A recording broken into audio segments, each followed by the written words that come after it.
Here's a special one for the review. I'm not going to do the whole issue. I could spend hours on this issue because there's a bunch of T's in it. I'm going to spend some time on this car, which is on the cover. Groundbreaking car when it came out. It's Rod&Custom, 1971, January. That is the Leg Show T. Made a huge splash in 1970. I'm gonna read this whole thing. Tradition is not everyone's idea of rotting. Take, for example, Danny Eichsted's low-cut Ford Roadster. No matter how hard you try, you just can't please everybody. Then why is it every so often someone builds a machine so far out, so controversial? Everyone knows that when you venture far from traditional look, the standard, accepted way of building a dependable, functional street machine, you're leaving yourself open for trouble and criticism. After all, cars that radical, that out of proportion, just won't make it. If this be the case, then someone better tell that Eichsted kid it won't work. That he can't win at Oakland and other shows like he did. That he can't drive to the Zalia Roadster Roundup, win People's Choice, and return home to LA driving such a car. That people just don't dig his car the way they do. Someone better tell him. It won't be us. Sing one at Oakland, won a bunch of shows. He drove it to shows. Unreal. I don't even know if he built anything else. The car apparently still exists. The pictures I've seen, maybe the body is it from it, but the rest doesn't seem to be.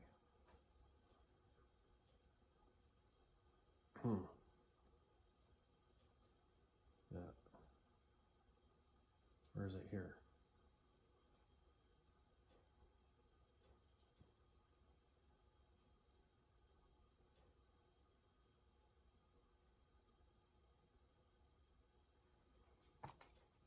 What does it say here?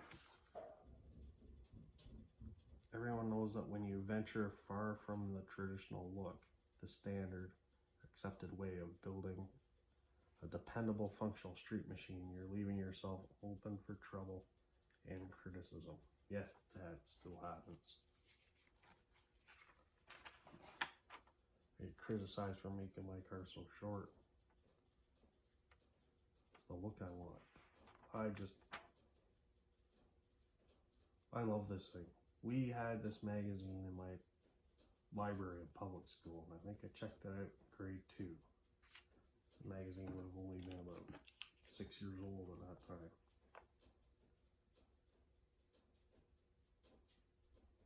I think I wore it out staring at this picture.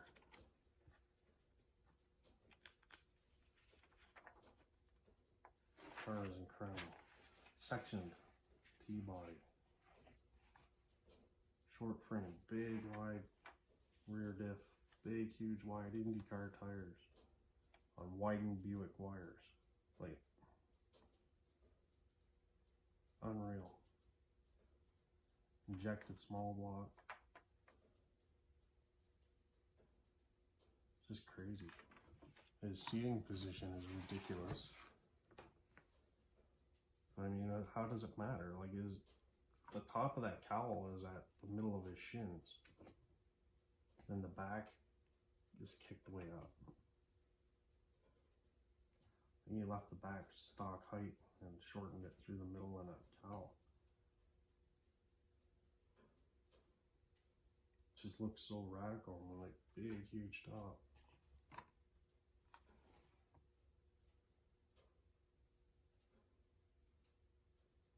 Just crazy. Unreal. The wide rear diff with the tires out.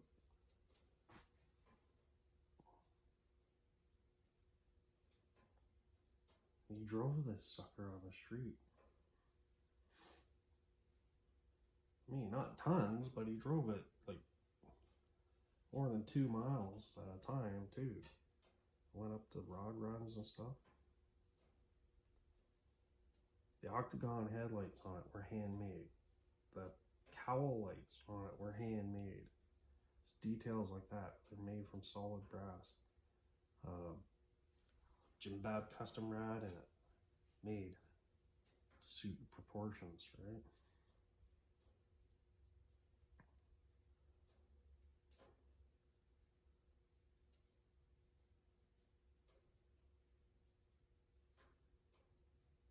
So even the pipes, like this thing was set up to drive.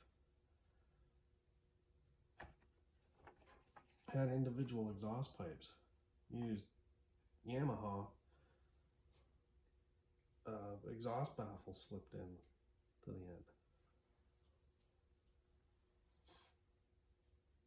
Bull's rear end uses a 4.51 to 1.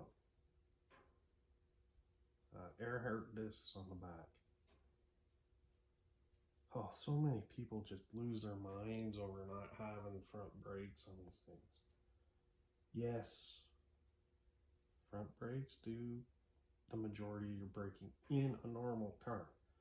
This car, 3-inch wide front tires.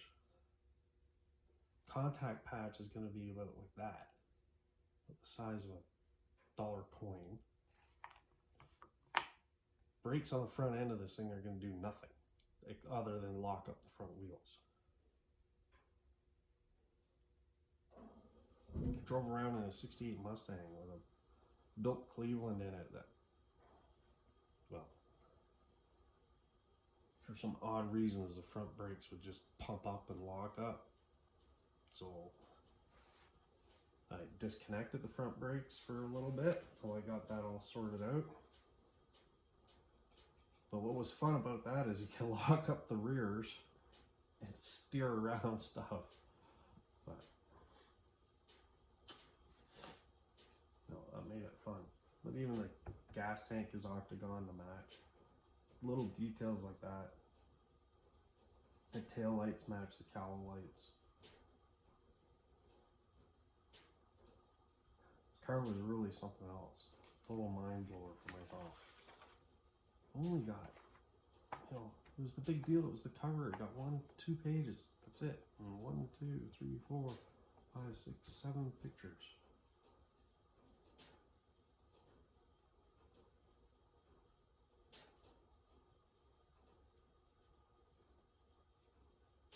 This thing is just unreal. You don't realize how small it is till you see the picture of him sitting in it.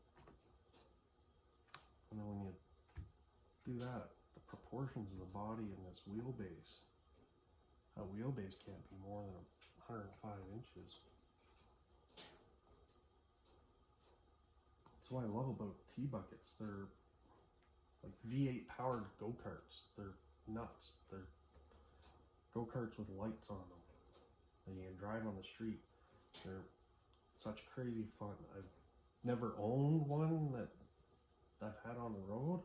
I've driven a couple. I've been owned by friends. One with a Hemi in it, old 392 Hemi. That thing was entertaining. But yeah, oh, Leg Show T. It was groundbreaking. It was right on the beginnings of the Fad T era.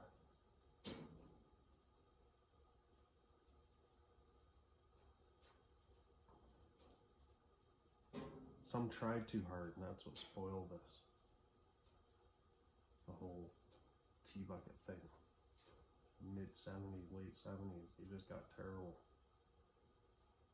Because if, you know, 1 set of brass coach lamps was good, then 3 or 4 should be good, and brass everything else just got out of hand. There was no subtlety.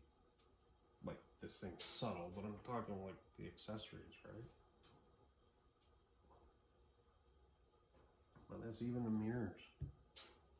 There's little side view mirrors on it. Like, this guy built this thing to drive it. The little side view mirrors at the side, they're octagon shaped as well. So it carries through on those accessories. Anyway, I just had to do this review just on the one car in this magazine. It was a groundbreaking car. Proved that these show rods could be driven too. Built it to show it and drive it. Unreal. It's an awesome rig.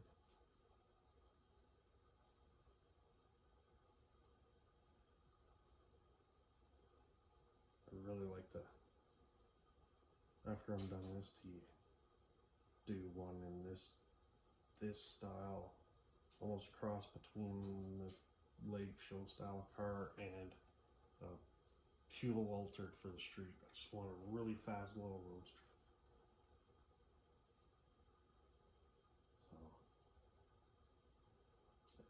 So anyway, yeah, it's the Lake Show Tee. Thanks for watching, and remember, please subscribe, and we'll talk to you later. That was January 1971, Rod&Custom.